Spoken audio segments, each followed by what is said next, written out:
Está no ar o podcast Líderes Fora de Série, um podcast oferecido pela Boomit. E eu tô aqui com duas pessoas mais que especiais, duas mulheres super inspiradoras. E o nosso tema hoje será internacionalização de empresas e estratégias e, principalmente, a gente vai falar um pouco desse universo feminino dentro do ecossistema empreendedor. Eu tenho aqui comigo a Andréa Mota, que é diretora do UK Tech Hub, e ela vai trazer para a gente estratégias muito interessantes sobre como fazer esse movimento de internacionalização para o UK. Eu espero que ela traga algumas outras novidades em relação ao ecossistema na Europa. Além disso, a Andréa, ela é doutoranda em Relações Internacionais e ela é professora em Inovação e Estratégias de Internacionalização da PUC Minas. E nossa outra convidada é a Manu Dubé, que é uma inspiração para mim, e eu trago ela aqui, que vai trazer uma visão super importante sobre empreendedorismo feminino, porque além dela ser uma pessoa que é CEO da Boomit, né, uma liderança super importante aqui dentro da nossa empresa, ela, além de tudo, né, além de ser apaixonada pelo marido, né, pelo Luiz, pelo marido dela, pelas cachorras que ela tem, ela, além de tudo, ela é CEO de uma GovTech chamada Power Empreendedorismo, que ajuda mulheres a traçarem estratégias, né, de alocação no mercado e puderem se desenvolver de uma maneira muito mais assertiva, né? E é uma GovTech, e eu trago ela aqui com essa experiência de governo e que tem muita relação, né, com tudo que a gente vai falar nesse desenvolvimento de internacionalização. Sejam muito bem-vindas. Prazer imenso estar com vocês aqui. Eu queria fazer minha primeira pergunta para as duas, né? Primeiro que a Manu, né, todo final de semana tá na Europa, mas especificamente, né, para a Déia, e aí, Manu, fica super à vontade de complementar, sobre esse movimento que a gente tem visto, principalmente de empresários brasileiros e pessoas que deixam o Brasil hoje para irem para a Europa. Esse é um movimento que eu vejo acontecer de maneira muito forte nos últimos 10 anos. Eu queria ouvir um pouquinho, né, qual é a tua visão e, principalmente, que oportunidades você acredita que de fato existem. E por que eu te pergunto de fato? Porque a gente percebe que existe um pouco uma certa ilusão, eu tô falando assim, a minha opinião aqui mesmo, porque aqui o podcast a gente fala mesmo o que a gente pensa. E a gente pode discordar, tá? Isso tá super livre pra gente falar. Mas eu vejo que tem uma certa ilusão, né? Eu vejo muita gente indo para Portugal, eu vejo muita gente assim, eu quero empreender em Portugal. E aí, quando a gente vai olhar o mercado de Portugal versus o mercado brasileiro, é muito menor. E aí eu queria ouvir um pouco de você. Tô falando de Portugal, eu sei que sua especialidade é UK, mas a gente também tá falando de um mercado que é muito diferente, que tem uma competitividade diferente. Então eu queria, assim, que você nos trouxesse um pouco dessa visão do que você de fato entende como oportunidade real e o que você entende que é o canto da sereia, né? Para quem está nos assistindo agora, para que essa pessoa possa ter aí a consciência. E aí, a pergunta em cima da outra pergunta é: o que fazer para se preparar para essa jornada? Excelente. Muito obrigada, Carol, Manu, por me convidarem para estar aqui. Um super prazer. Esse assunto da internacionalização de empresas, especialmente quando a gente olha para micro, pequenas e médias empresas ou startups no Brasil, é uma área que ainda é pouco explorada. Só 3% das startups brasileiras ou das micro e pequenas empresas brasileiras se internacionalizam. E isso se dá muito por causa da dimensão, né, continental que a gente tem desse país gigantesco que a gente tem, que é quase vários países, né, de tão grande que a gente tem de mercado. Então, as empresas acabam olhando muito para o mercado interno e pouco para o mercado externo. E a gente está no movimento que isso está começando a mudar, né? O Brasil se conecta mais com o ambiente internacional, com as oportunidades internacionais, mas a gente ainda tem muito a desenvolver. As oportunidades, principalmente quando a gente olha para mercados maduros, como o Reino Unido, né, para a Europa, a gente tem mercados que o ecossistema é muito mais maduro que muitas vezes a maioria dos mercados, né, e dos ecossistemas brasileiros.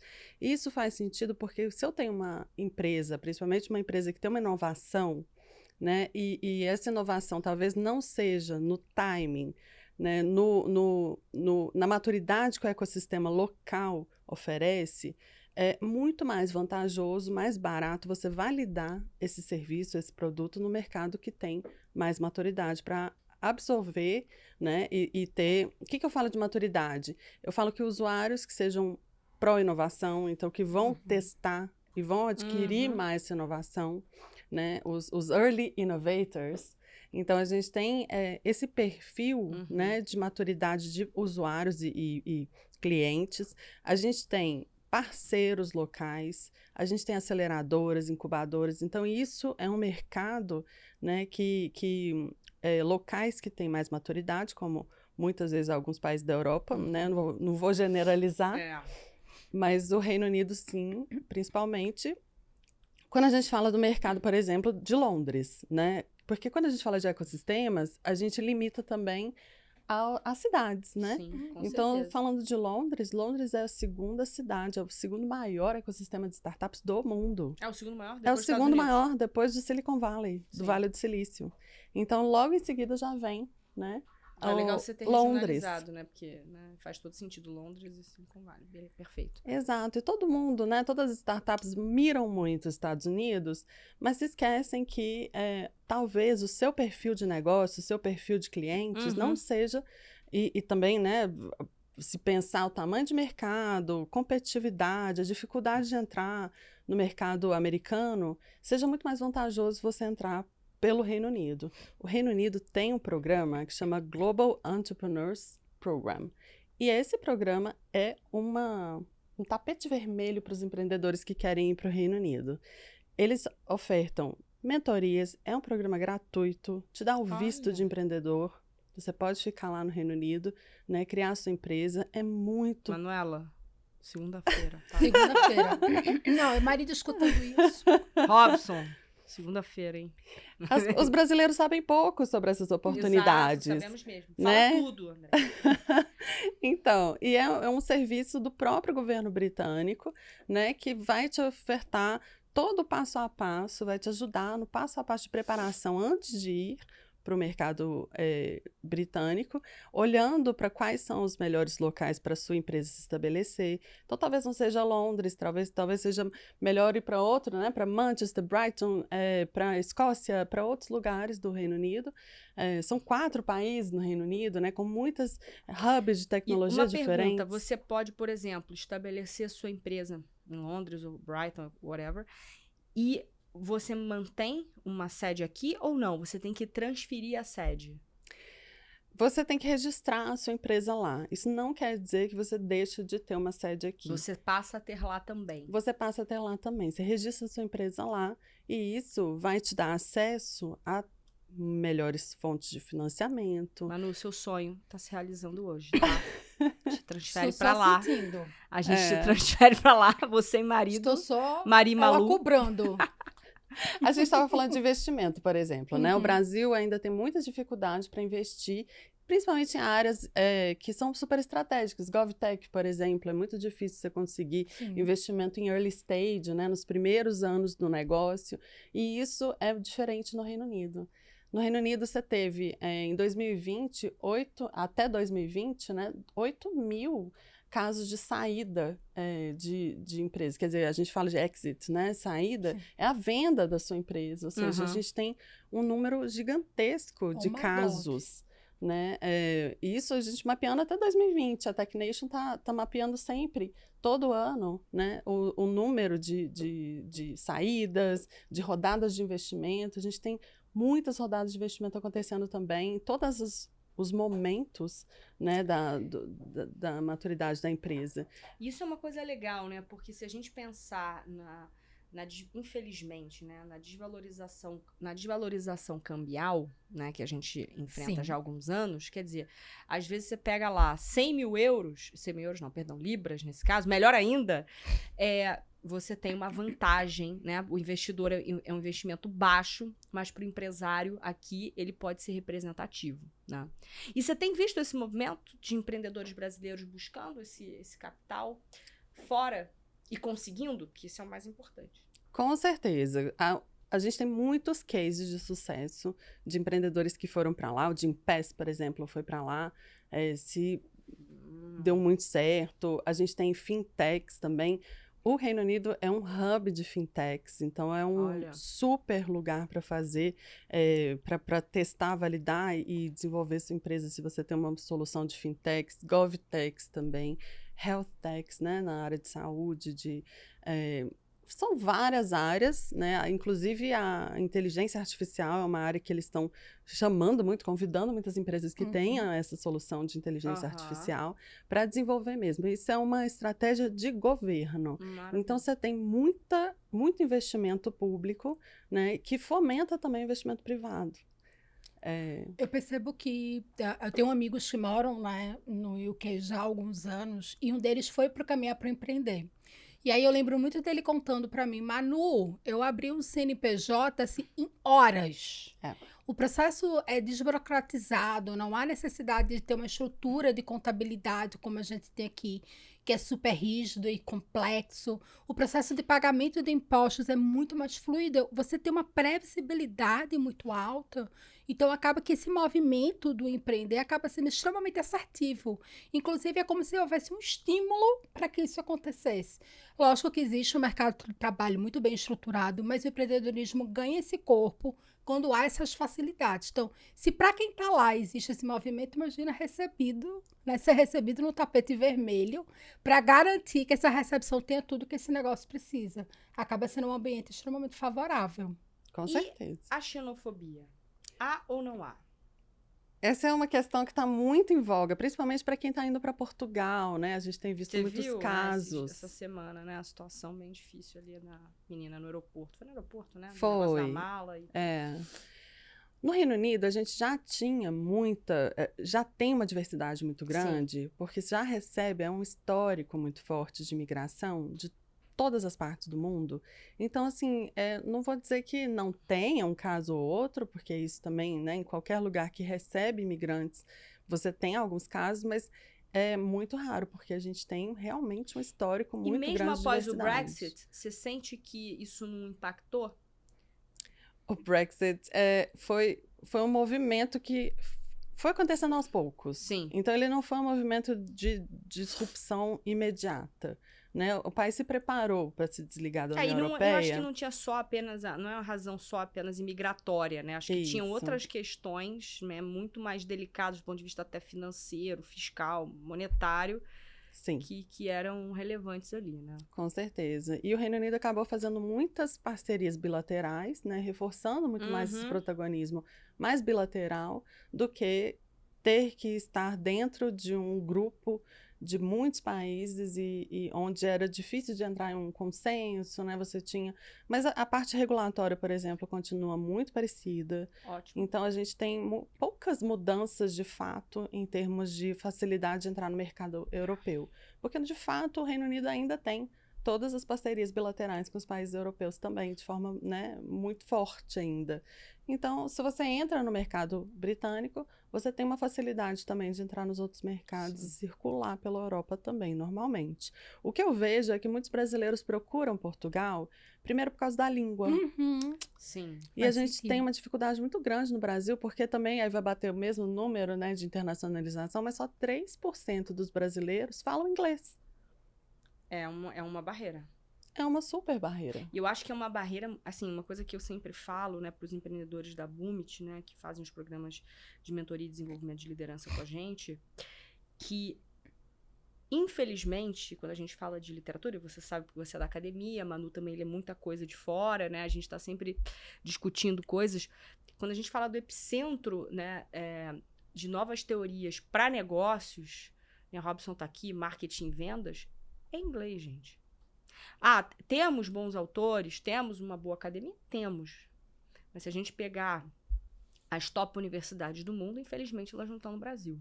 E quem está pensando, principalmente business, né, a gente sabe que a gente tem uma defasagem grande. Então, empreendedor, se você realmente quer estar à frente, leia inglês, né? Assim, isso aí é algo que eu digo para todo mundo.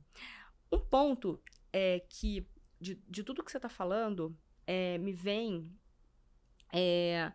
se hoje, né, um empresário, né, ou uma empresária que está nos assistindo, fala assim, não, pô, legal, achei interessante, eu quero tentar. o que essa pessoa precisa ter em termos de pré-requisitos?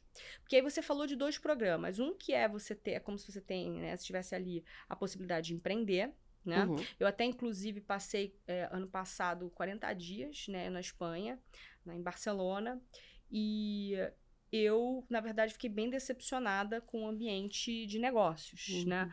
Porque você tem pequenos negócios, né? Mas eles são muito pulverizados, e você tem startups também em Barcelona e tal, mas não dá para comparar com o mercado brasileiro, né? E eu vejo muita gente, Portugal, e a gente tem que lembrar que é um mercado pequeno, é um mercado pouco ainda desenvolvido em alguns sentidos. E aí entra a pergunta que eu te fiz, assim. Querendo ir para o UK, além do inglês muito bem colocado, o que esse empresário ou empresária precisa ter como pré-requisito para começar a conversa? Isso para ter uma filial lá, enfim. Agora, além disso, investimento. Pergunto sobre investimento porque hoje, mais ou menos 30%, né, Manu, da nossa base de empresas, clientes nossas, são startups. Startups, fintechs, né? A gente tem já tivemos várias fintechs, a gente tem legal tech, a gente tem vários tipos de startups aqui com a gente, né? De publicidade, enfim, essa parte mais de ads, né? E aí eu queria entender um pouquinho, porque eu acho que a gente pode estreitar uma conversa, né, inclusive de aproximar, né, e a gente tem vários empreendedores nossos que estão hoje num processo de captação, indo para uma rodada série A, alguns já, inclusive, já tiveram exit no Brasil, né, foram comprados aí por um grande grupo varejista, então a gente tem vários casos, então a gente pega às vezes a startup muito pequenininha, né, que fatura 20 mil, e às vezes essa startup fica com a gente até depois do série A, tá? Porque esse é o nosso trabalho de desenvolvimento. Então, acho que um dos pilares, né, e a gente te conhece já há um tempo, acho que a gente nunca teve essa conversa franca, assim, como é que a gente aproxima esse empresário para receber um aporte, né, lá de fora. Então, são 2 perguntas. Como é que abre as premissas de abrir uma filial lá fora? Estou chamando de filial, mas acho que está claro. E o que a gente precisa fazer para aproximar esse empresário potencial e para que ele tenha acesso a esse capital aí do UK? Eu diria que a primeira coisa é ter uma estratégia. Toda startup tem que olhar para a escala de mercados, né? Para a escalabilidade do seu produto e serviço. Sim. E para isso, ele tem que olhar para o internacional. É um roadmap. Você vê todas as maiores startups do mundo. Se elas não têm essa internacionalização do roadmap, elas vão estar muito limitadas. Então, eu imagino que a primeira coisa é você ter essa estratégia muito bem desenhada, né? E a internacionalização como parte do seu roadmap da sua empresa. E escolher o Reino Unido, geralmente não é também o país que você vai escolher, né, para ir internacionalizar a sua empresa, também não é trivial. Você tem que olhar para adaptar como que aquele mercado, como que o seu serviço, o seu produto se adapta àquele mercado, né? Qual é o ecossistema, a maturidade daquele ecossistema, que local é melhor para eu validar ou para eu alcançar esse novo mercado. Então, um cálculo de vários fatores. Eu não tenho uma receita. O programa britânico que apoia as empresas para internacionalizarem para o Reino Unido é um programa muito personalizado.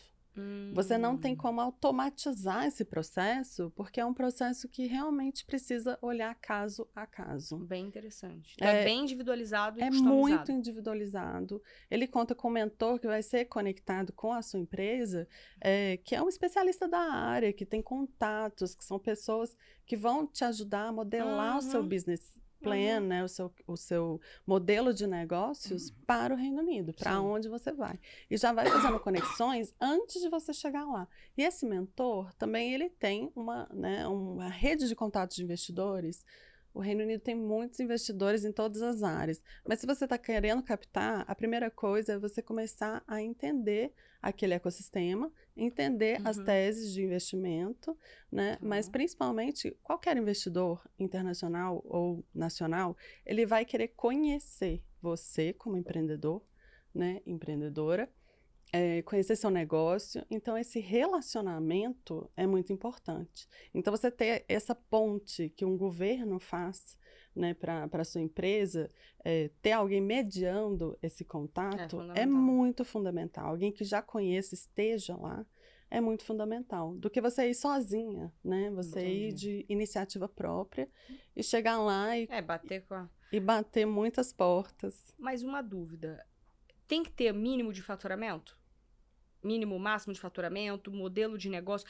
Tem uma tese do governo, né, do Reino Unido, de falar, não, ó, a gente quer empresas com esse perfil. Por exemplo, a gente quer...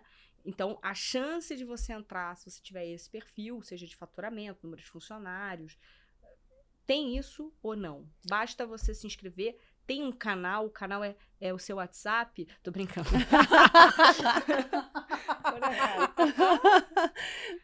Temos um canal, é o Departamento de Business and Trade, o DBT. Se você entrar no nossos @UK in Brazil, você vai achar todos os contatos lá, ou no uk.gov, também a gente consegue, tem todos os contatos lá. O primeiro passo é esse, escrever para o nosso time, o time responde, marca uma conversa, entende o seu momento, e eles vão ser os primeiros a validarem se esse é o momento ou não. Tá. Porque eles vão olhar para a sua empresa, para a maturidade do ecossistema britânico, para entender se o momento da tua empresa é agora para ir para lá ou não. Não tem mínimo de faturamento, não tem o mínimo de pessoas, né, contratadas, porque às vezes o seu produto é tão inovador que, na verdade, vale mais a pena, ou pela regulação britânica, ou pela forma, né, que o mercado adota, por exemplo. A gente tem startups de saúde que se mudaram para o Reino Unido porque tem muito mais abertura do SUS de lá, né, que chama NHS, do que daqui. Então, eles conseguem validar muito melhor. Tem programas de inovação aberta do NHS, né, que é o NHSX, que testa e valida muitas empresas e inovações lá dentro. Então, a gente tem uma facilidade para testar muito mais nessa área do que no Brasil. E essas incubadoras e aceleradoras também de negócios de early stage. Então, depende muito. Na área de startups, é um pouco diferente a internacionalização de uma empresa tradicional, em que você realmente tem que ter uma robustez, né, para conseguir validar a sua empresa lá.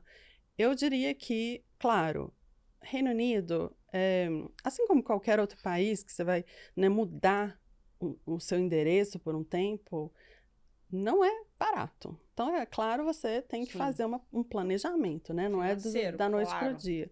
Mas toda a equipe vai ajudar muito nesse processo. E isso é o preparatório, né? Esse mentor, ele vai acompanhar muito a empresa e vai te falar qual que é o melhor momento para você entrar. E quando você entrar, já vai ser um momento que você já tem conexões, conhecimento. Você não chega lá na louca. Exato. Para pegar din-din libras, pegar rainhas... Pra pegar rainha. Reis. Agora reis, é agora verdade. Reis. Obrigada, porque foram anos, né, de rainha. Tá passando agora as libras. Depois a gente faz a fofoca aí de como é que tá lá. Mas me conta, e aí? Como eu disse, tem um ecossistema de investimentos muito forte. Você tem investidor... Lá tem... Eles chamam de esquemas. SEIs e EIs, que chamam. São esquemas que apoiam os investidores individuais. Então, você, nós, né?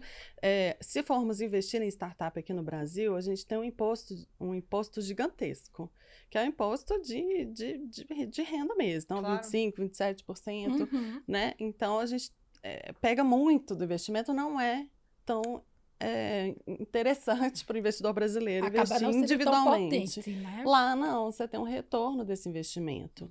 Então, eles têm incentivo para o investidor individual, tem um incentivo para as empresas que investem em corporate venture, tem um incentivo de grandes, né, de VCs. Então, a gente tem um aglomerado de investidores muito maior do que aqui no Brasil. E tem uma agressividade muito grande nesse investimento. Mas você tem que estar lá. Então, assim, ninguém vai investir em você, muito poucos investimentos, não vou falar ninguém, porque também vai excluir as exceções. Mas é muito difícil o investidor de lá vir até aqui e investir numa empresa que é só baseada no Brasil. O que eles querem ver é essa expansão do mercado lá. Então, ir para o mundo, né? De um hub que é muito mais aberto, porque o Reino Unido, por estar ali onde está, por todo o histórico, né, mundial, de história do Reino Unido e toda a sua relação com o mundo, a gente tem muito mais possibilidade de que aquela empresa se expanda a partir do Reino Unido do que aqui do Brasil. Então, essa é uma tese, né? De que você tem que estar lá no Reino Unido para conseguir esse investimento. Mas uma vez que você está lá, isso é muito facilitado. Faz todo sentido. Então, o empresário tem que ir. Tem que ir. Boa. Tem que ir. Legal. Tem que falar inglês e tem que estar lá fazendo o negócio, apertando a mão. É isso. Boa. Faz Nada sentido. como Pontualmente. Pontualmente, porque os britânicos são pontuais. Nada... Adorei. Exatamente. Nada de 15 minutinhos. Não. Né? Chegou 15 minutinhos atrasado, já acabou, né? Já não vai receber. Eles valorizam muito. Sim. Gosto. Ótimo. E aí, aproveitando, né, Manu, que além de tudo é psicóloga de formação, e na Bumit, né, trabalha muito, né, a parte que a gente tem de desenvolvimento, de liderança, de habilidades, de skills. É uma pergunta meio que para vocês duas contribuírem. Quando a gente fala em internacionalização, né, você tem vários desafios. E aí, assim, o que você percebe, né, que são esses desafios mais da ordem psicológica, de preparo, de consciência, né, dessa mudança de chave, que às vezes, assim, a gente sempre está olhando muito para negócio, né? Não, o que eu tenho que fazer para chegar lá e captar o dinheiro? Ok. Mas e depois? E a vida?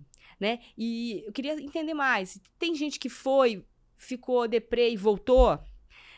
Isso é um ponto importante, né? A gente sempre coloca, muitas vezes, o trabalho à frente de coisas que pra gente são importantes. Então, Manu, queria também um pouco, né, que você trouxesse esse olhar, né, dessa saúde mental do empresário, que muitas vezes a gente acaba achando que é menos importante. A gente sabe na Bumit o quanto a gente percebe ansiedade, depressão, às vezes, né, insônia, né, uma série de questões, pânico, né, a gente já pegou alguns empreendedores que chegaram para a gente tentando tratar questões muito da ordem do negócio, mas quando a gente olhava para o indivíduo, para o empresário, ele estava exausto, esgotado, né, precisando de cuidado do ponto de vista de ter uma mente fortalecida para dar um passo.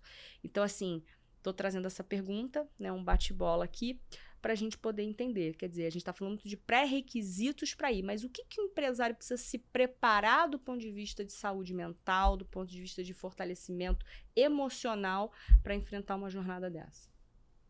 Quer começar, Manu?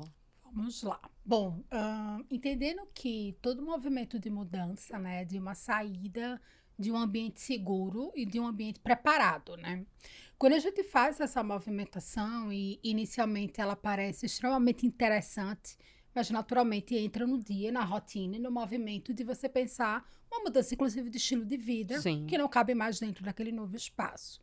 A gente percebe que quando a gente fala com pessoas que moram fora, e eu tenho amigos que moram fora, que foram para o caminhar do empreender fora do Brasil, existem muitos cuidados que às vezes não são tão percebidos. Uma é a questão da inserção e de você conseguir criar um ambiente de comunidade onde você possa participar. Sim. A gente entende que esse tapete vermelho estendido, existem muitas vezes comunidades, startups que vão poder acolher.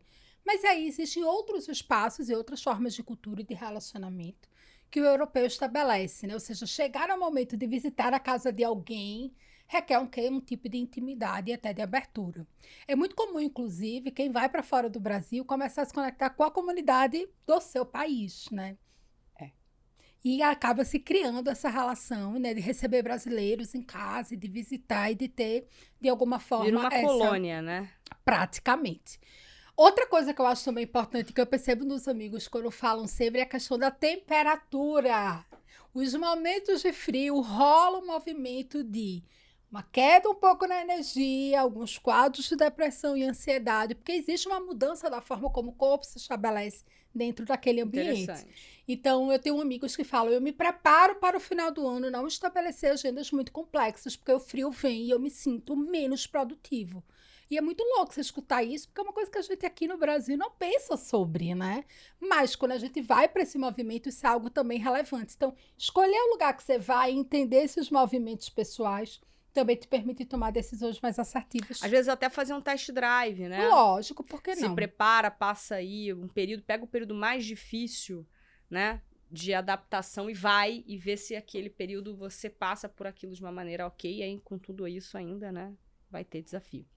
Não, tem que se preparar bastante mesmo. Eu digo que é um processo de resiliência, porque você vai sair da sua zona de conforto.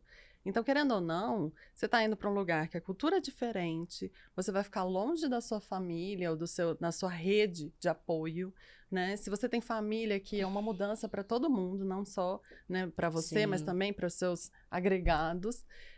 E é uma mudança para toda a sua família também que fica. Sim. Então, você tem que, né, lidar com todos esses aspectos e, ao mesmo tempo, como o Manu disse, estar num ambiente que vai te tirar do conforto em termos de mudanças culturais, climáticas, né? A gente fala muito da cultura britânica versus a brasileira, porque coisas simples que a gente não pensa, né? A forma da gente falar, o brasileiro é muito mais carinhoso, digamos. Informal. Muito mais informal, né? A gente quer...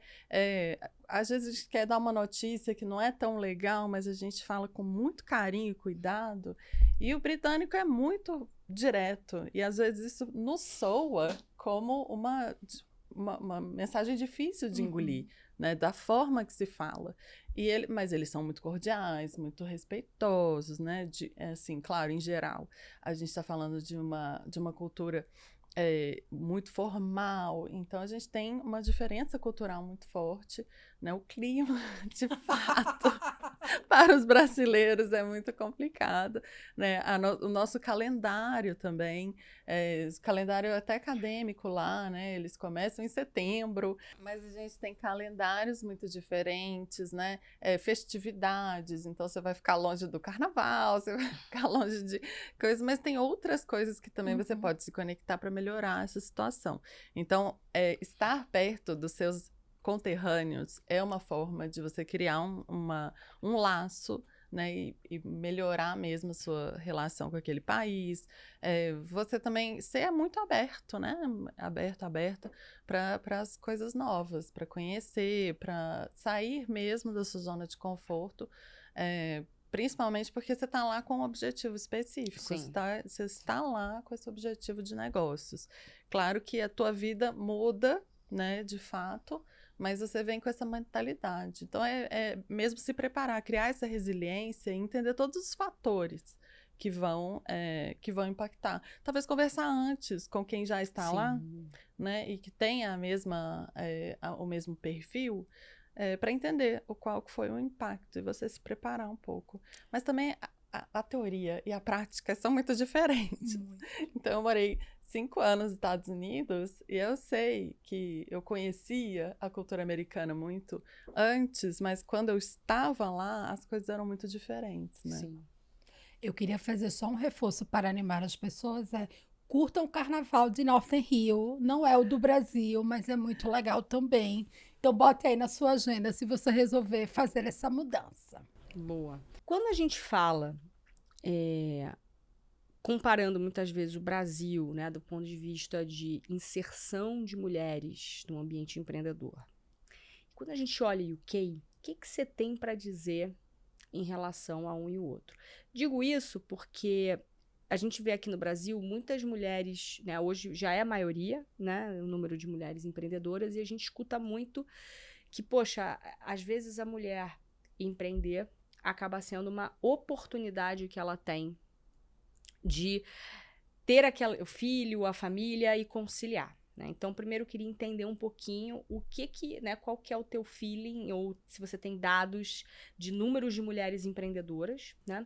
E mercado de trabalho especificamente, né? A gente vem de um momento super importante, né, nos últimos 10, 15 anos, em que a gente vem falando sobre feminismo E a gente ainda tem no Brasil alguns entraves, né? Inclusive, acredito muito que o sistema que a gente vive, né, e que tem de licença maternidade exclusiva para mulher, isso faz muitas vezes que muitos empresários e até empresárias não queiram contratar mulheres, né?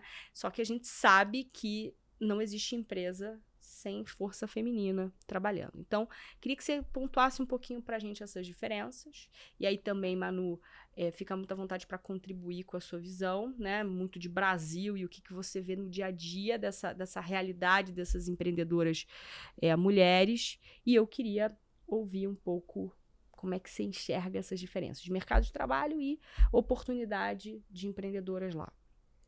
Eu acho muito boa essa pergunta, porque a questão da representatividade no Reino Unido é muito forte. Ótimo. Então, a gente tem, né, figuras, mulheres, lideranças. Historicamente, a gente tinha uma rainha de 70 anos, por 70 anos ela foi rainha. Né? Então, a gente teve muitas lideranças mulheres, primeiras ministras, a gente teve muitas lideranças na política, nos negócios e nas empresas. Então, a gente tem realmente, de fato, né, também mais pequenas e microempreendedoras, são maioria também. No entanto, quando a gente olha na tecnologia, embora o Reino Unido tenha um número maior do que a média mundial, que é mais ou menos 20%, 25%, o Reino Unido está acima de 30%, ainda não é ideal. A gente ainda não tem 50% que a gente quer. Então, assim, é mundial, isso é uma tendência ainda, né? Que a gente ainda está nesse movimento de mais mulheres na inovação na tecnologia, mas a gente tem aí uma representatividade muito forte. Aqui no Brasil, por exemplo, a embaixadora é uma embaixadora mulher, a vice-embaixadora é mulher, várias lideranças, né, políticas são mulheres. Então, a gente tem um reforço dessa representatividade muito forte. Ainda assim, a gente ainda não está no mundo ideal. Verdade. E quando a gente para pensar dentro de uma cultura, inclusive eu estava construindo o texto que a gente usou para Mangue News, né, que é a comunidade de startups de Recife, pensando sobre empreendedorismo para o mundo tech. A gente tem um movimento, inclusive dentro da América Latina, de muita busca por investimento. Só para a gente entender, em 2019, segundo o PicTouch, a gente teve 0% dos investimentos em startups exclusivamente lideradas por mulheres. 0%. Ou seja, pensando em América Latina. Então, a gente tem uma possibilidade de pensar que, às vezes, esses investimentos até acontecem dentro dos ambientes onde também tem mulheres na liderança. Mas também, mas não exclusivamente. E principalmente se for uma startup olhando para mulheres. Aí, essa dupla conjuntura aumenta ainda mais esse contexto. A Boomit teve essa sorte, né? Sim. Né? Enfim, eu e minha ex-sócia, 2 mulheres, e a gente recebeu investimento. E antes da entrada dela, a gente já havia recebido investimento, e aí era eu apenas ali no processo de liderança. E hoje a nossa empresa, ela é predominantemente de mulheres. Feminina. Né? E então, bom, e aí, né, para quem está ouvindo, não é que isso é uma... né, as coisas vão acontecendo especificamente, mas a gente tem esse olhar para a diversidade dentro da Boomit, e eu vejo o quanto isso traz ganhos, né, para o negócio. Mas, enfim, continua aí, Manu. Não, eu acho que um case interessante para a gente trazer de paradigmas que estão sendo quebrados é o caso da padaria de bebês, né? Um cliente que, inclusive, é antes até da minha chegada, né? Então, a Gabriela teve esse movimento de pensar sobre alimentação para a primeira infância de uma forma inovadora.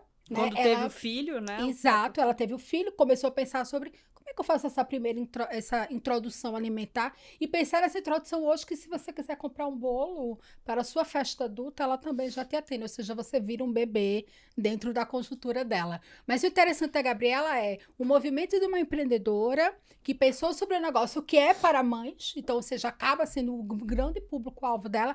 Naturalmente, pais maravilhosos, sabemos que vocês existem, mas existe esse movimento desse olhar para a mãe e dessa primeira introdução. E essa jornada da primeira introdução alimentar, ela é muito feita pelas mulheres, né? Em grande maioria. Então, você tem que ser esse olhar. Né? E aí, quando ela vem, ela ainda traz o marido como sócio num segundo movimento e vira um grande parceiro de aventuras dessa jornada. Então, a gente olha para a Gabriela, ela cobre uma realidade muito diferente, que é a realidade onde ela começou o movimento de empreender e ele veio em seguida. E a gente sabe que é raríssimo. Dentro da conjuntura não é esse caminho. E hoje ela é uma referência quando a gente fala aqui de São Paulo, quiçá no Brasil, pensando sobre introdução alimentar. Então, uma quebra de paradigmas onde olha para a mulher, olha para a criança, é uma liderança feminina e ainda assim está conseguindo caminhar. Mas lógico que sempre, como diz Chimamanda Ngozi, cuidado com o perigo das histórias únicas, para que elas também não sejam para a gente nossos únicos olhares, porque os desafios continuam acontecendo. Na verdade, né, o que a gente observa é o oposto, né? O que a gente percebe, né, isso assim, ao longo da trajetória da Bumit, de vários casos de mulheres empreendedoras que a gente teve, a Manu com a trajetória, né, super importante. A Bumit, na pandemia, ajudou mais de 50 empreendedoras, né, em situação de vulnerabilidade, e a gente começou a ver um padrão, né? O que é comum? Quando o homem empreende, ele leva a família praticamente junto, né? Muito difícil. Quando você enxerga lá o CEO e é uma empresa familiar, aquela mulher muitas vezes deixou uma carreira ou até uma outra atividade e começou a empreender junto com ele. Quando a mulher opta por empreender, é muito raro você ver o contrário.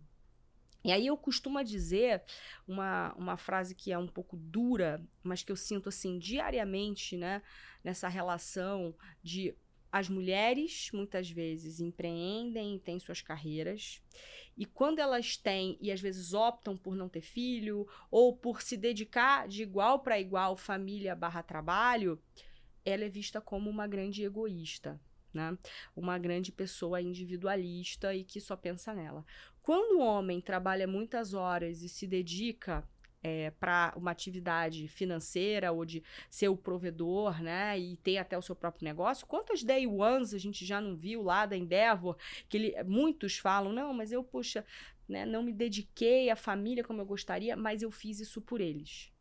Eu fiz isso pela minha família. A mulher, quando opta por ter um equilíbrio ali, vida pessoal / profissional, né, tentando equilibrar as duas partes, em geral, ela é vista como alguém individualista. Então, acho que esse é um ponto muito interessante da gente perceber o quanto a mulher que opta por empreender, e a gente sabe aqui que não é fácil, tá? Então, assim, vocês podem até discordar, mas eu trago aqui uma visão que eu vejo muitas mulheres se enganando, na minha opinião, em relação a eu vou empreender porque eu vou ter uma jornada mais tranquila. Não é verdade. Você não terá uma jornada mais tranquila. Na verdade, você vai ter uma jornada de muito suor e sofrimento. Se você quiser levar esse negócio a sério. Se for uma coisa recreativa, e tudo bem, pode ser, não, aí tudo bem, é uma coisa, um lifestyle. Agora, se você quer crescer, fazer esse negócio dar conta, não importa se você é homem ou mulher, vai ter que ter muito esforço envolvido nisso. E aí, ter uma ilusão de que você vai empreender e que você vai ter uma tranquilidade, ela é um tiro no pé. E é uma frustração imensa, porque no fim do dia os boletos vão chegar, outras responsabilidades vão chegar, você não consegue, muitas vezes no início do negócio, nem ficar doente, né? E você sabe que há uma dedicação ali para a família, para um filho que vem, né? E que é super importante, se você assim quiser ser mãe. Então, eu vejo que há muito essa ilusão, não vou empreender porque eu vou conseguir equilibrar. Você pode ter coisas diferentes de trabalhar numa empresa. Mas equilíbrio nos primeiros 5 anos é uma coisa que você não terá. Quiçá mais tempo. E aí? Bom, a minha opinião é... Eu decidi, né, eu sempre digo que eu vou ter filho na próxima vida, né? Eu já assinei a promissória com o marido e tal, enfim. E eu sou mãe de pets, uma mulher super bem resolvida aos meus 40. Tamo juntas. Né? Eu também, por enquanto sou mãe de pet. Dalizinho, Dali Júnior, Dali Augusto. Pensando sobre esse movimento, eu acho que quebrar os estereótipos é muito importante, né? O empreendedorismo, ele tá muito glamourizado. Muito. E parecendo Nossa, ser tenho uma preguiça. opção mais simples, mais flow, mais cool. Mas eu acho que existem caminhos quando eu penso na seguinte perspectiva. Posso te interromper um minuto? Pode, lógico. Ela é mais simples, mais cool, mais flow quando a gente tá falando de empreendedorismo feminino, o que é uma falácia. Uhum. Quando a gente fala de empreendedorismo no universo masculino, não tem nada de flow, de tranquilo, é todo mundo ali na pressão, né, na aceleração máxima. Sim. E eu não tô dizendo, gente, que a mulher ela tem que ter esse desejo. A mulher tem que fazer o que ela quer, assim como o homem também. Mas eu vejo muito um movimento de frustração. Uma narrativa Poxa, também, né? uma narrativa. Outro dia eu vi uma matéria falando assim, se você quer ser mãe, uma alternativa é você empreender. Mas assim, não esquece que você, né, tem contas a pagar, como você teria num outro trabalho. Muitas vezes você não vai trabalhar só 8 horas, você vai trabalhar às vezes 10, e você tem uma criança agora que depende de você, não exclusivamente, porque assim a gente espera que o parceiro, né, o casal ali se constitua, né, ou a parceria, né, porque Sim. pode ser, né, uma criança filha de 2 mães, mas o ponto aqui, exclusivamente, é a gente entender que você tem um ser que depende de você, né? Eu acho que um ponto interessante nessa conjuntura é o seguinte: apesar desse empreender glamourizado ele não ser real, literalmente não é nada do que está no Instagram, TikTok e variáveis desse conjunto, a gente tem pessoas, mulheres e homens, que podem pensar sobre o tamanho dos seus negócios.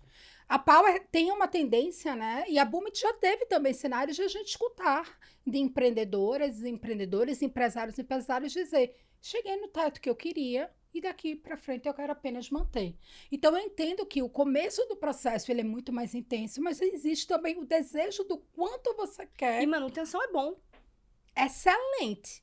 Não tem E porquê. ok. Não precisa você querer só internacionalizar para o Ikea, aqui Exato. Hub, né, e vivenciar essa parceria. Mas existe um movimento de também pensar no tamanho do negócio.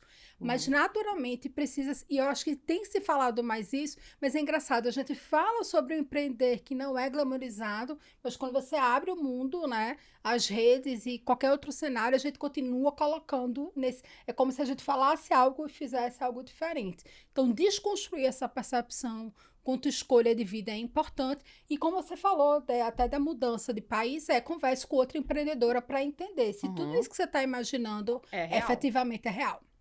E também tem que entender que cada um vem de um contexto. Né? Exato. Quando a gente fala de empreendedorismo voltado, né, para uma situação de o nível mais baixo da pirâmide, a gente está falando de quase uma característica de subsistência. E aí, quando a gente vai olhar quem está à frente hoje das startups, a gente está falando de uma elite. Quando eu digo elite, tá? Quem está nos assistindo, eu estou falando num país como o Brasil, que é extremamente miserável, onde as pessoas não têm acesso à educação. Então, é muito difícil você conseguir ver alguém nesses ambientes que a gente frequenta de startups, de tecnologia, né? Você vê pessoas pretas, né? Pessoas, né, que eventualmente estudaram escola pública. Esses são, né, a mosca branca. Está mudando? Está mudando. Mas a gente percebe que ainda esse universo de startup é um universo extremamente glamourizado e elitizado, né? Muita gente brinca que ter uma startup hoje é como você tivesse uma banda, né, nos anos 80. Era cool, né? Anos 80/90 ter a bandinha da escola, né? E aí, gente, eu tô falando isso, né, eu mesma, a gente tem um negócio, enfim, recebeu porte, etc.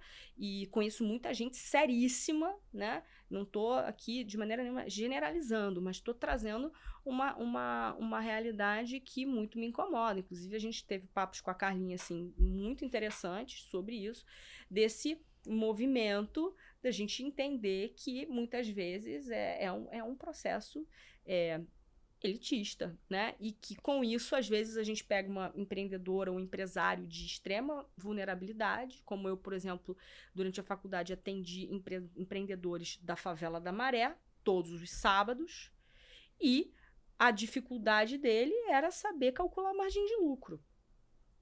Não sabia. Quando a gente vai conversar com um empreendedor, né, já mais bem formado, né, não faltou nada na primeira infância, na segunda infância do ponto de vista de alimentação e educação, você tem uma conversa que é completamente diferente. Né? Então, acho que a gente não pode perder de vista, né, esse movimento tão importante, né? E quando a gente fala de mulheres, eu ainda percebo que há uma generalização nesse conceito de caramba, olha, eu vou conseguir conciliar e vai ser e é muito raro você vir maridos ou parceiros ou namorados que apoiam as mulheres nos seus planos de empreender. Na verdade, você vê o movimento oposto, tá? Na grande maioria, né? A Manu é um exemplo, né, em que o Luiz, né, dá muito suporte e tá junto nesse negócio com ela, né? Tem a atividade dele, mas ele tá ali junto, né, muito claramente, né? A própria Gabi é um exemplo, mas assim, tô falando de duas aqui, e muito dificilmente, talvez a Bel da Bull Bags tenha um pouco esse movimento também, mas é muito raro. Geralmente, o empreender é solitário e o empreender feminino é mais solitário ainda. Né? E aí, eu sinto que muitas vezes a gente fica preso nessas falácias e as pessoas vão se envolvendo nesse processo que traz extrema frustração para um movimento, né? Uhum. Então, eu gosto de trazer essas reflexões para a gente poder aqui, né, ser bastante transparente. Óbvio que isso é uma opinião, né? Eu não sou dona da verdade, mas é o que a gente vê. Além de tudo, a gente percebe, né? A Manu tem vários casos, eu tenho vários casos. Quando a gente olha a base de empresas que foram atendidas pela Bumit, eu diria que, assim, inúmeras vezes a gente teve um elevado número de desistência. E desistência não por uma questão necessariamente porque aquela mulher não tinha uma capacidade. Muitas vezes ela era contaminada por uma questão naturalmente familiar, às vezes familiar da família do esposo, do marido. Né? Então, muitas vezes, eu não vou parar de fazer o programa de mentoria com um plano, com um processo, porque a minha sogra tá doente, né? E eu não tô julgando que ela não pode se dedicar à família, mas eu acho isso uma lógica muito interessante da gente avaliar. Porque é raríssimo você ver um homem desistindo de um sonho porque a sogra tá doente. Mas o oposto é verdadeiro, né? A gente fez um programa no UK Brasil Tech Hub, que era um programa global, que chamava Future Females Business. Eu lembro, Business School. A Manu faz parte dessas mulheres maravilhosas. Com todo orgulho. Mulheres do Brasil todo que tiveram essa formação, né, essa capacitação de empreenderem com esse olhar para a internacionalização também. Mas a ideia era pegar as mulheres, no momento de pandemia que a gente estava, né, muitas mulheres foram afetadas naquele momento, perderam seus negócios e aí perderam seus empregos formais e acabaram tendo que empreender muitas vezes por necessidade.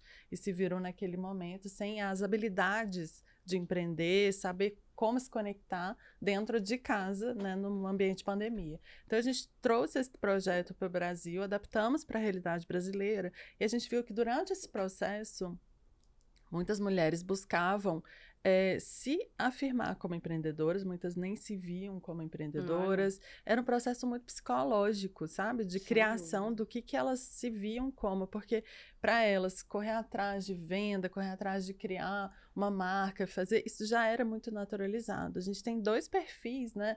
Pelo menos 2 perfis de empreendedoras no Brasil. Uma que é uma maioria, que é a empreendedora tradicional, que ela já vai trazer um produto que já existe no Brasil, né? Ela vai criar sem muita preocupação com inovar e trazer uma disrupção no mercado ou uma tecnologia. Ela já vem empreendendo. Essa mulher, esse perfil empreendedor é majoritariamente feminino e negro. É um perfil de maioria né, que é uma mulher negra. Esse é o perfil da empreendedora no Brasil.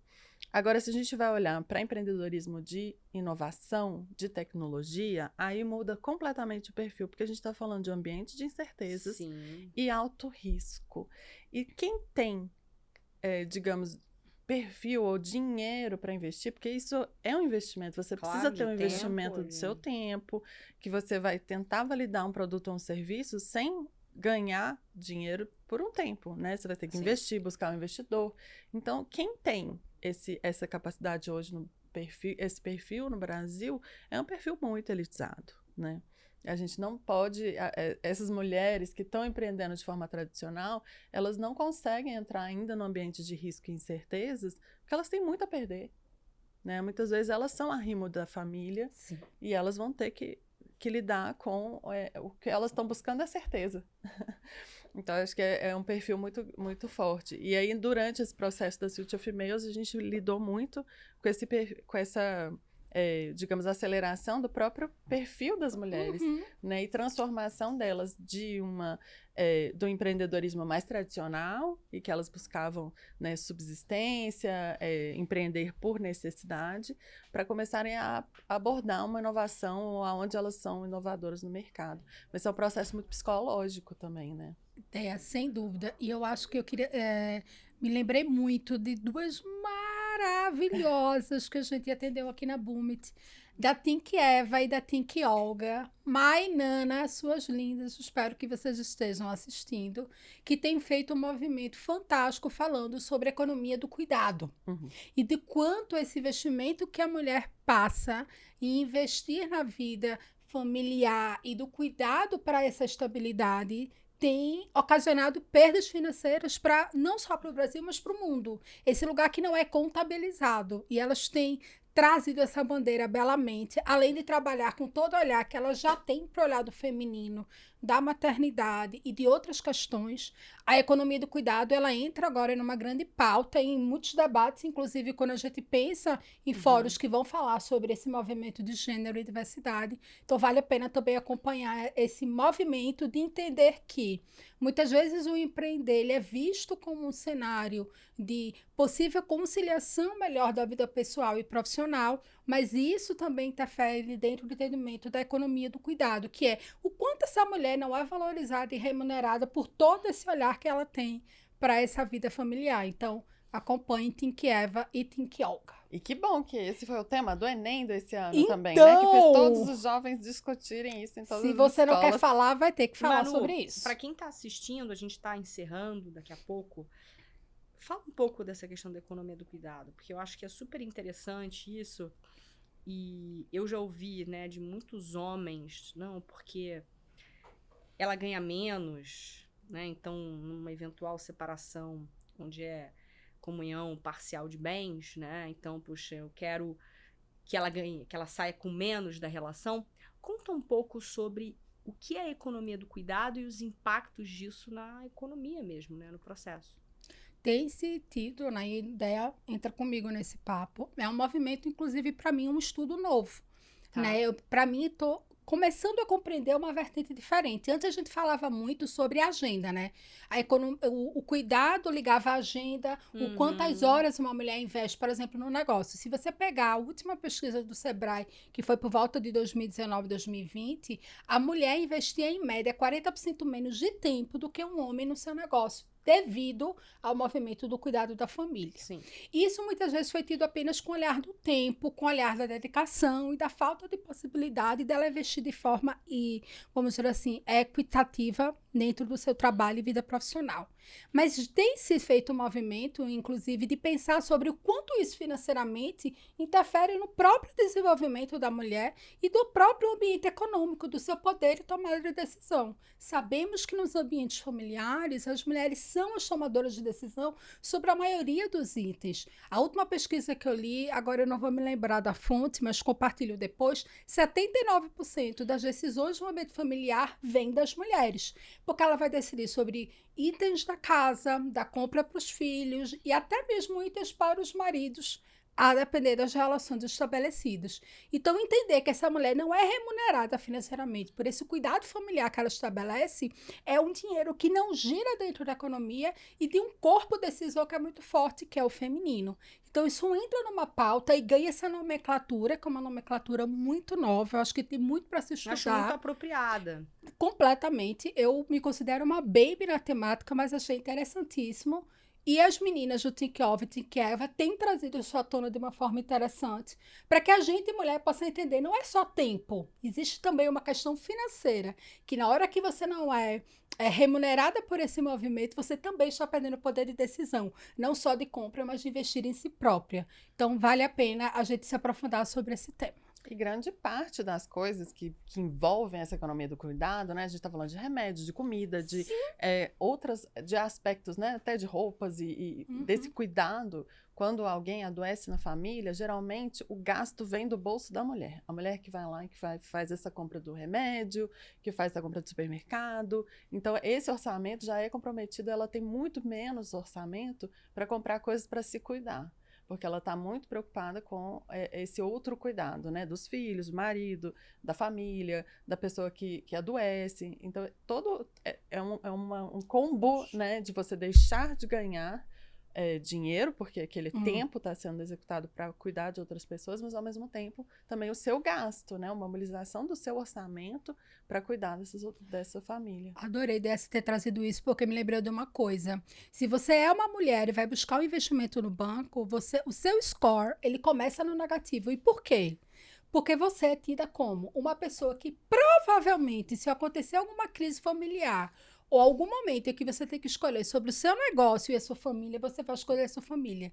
Então, o score da mulher dentro do ambiente de empréstimo e de acesso, de alguma forma, a investimentos mais tradicionais começa a ser no negativo por isso. Então, temos muitas conjunturas diferentes para olhar. Muito interessante isso, e aí, assim, né, até contrapondo para os bancos pensarem um pouco diferente, a gente tem o Grameen Bank, né, que a gente sabe qual foi a grande estratégia dele, e de uma coisa eu posso, assim, dizer, de inúmeras empreendedoras que eu já atendi pessoalmente, também vi passarem pela Boomit, uma coisa para mim é certa, a mulher, ela tem um nível de exigência consigo mesma, assim, que é brutal, às vezes até cruel, né?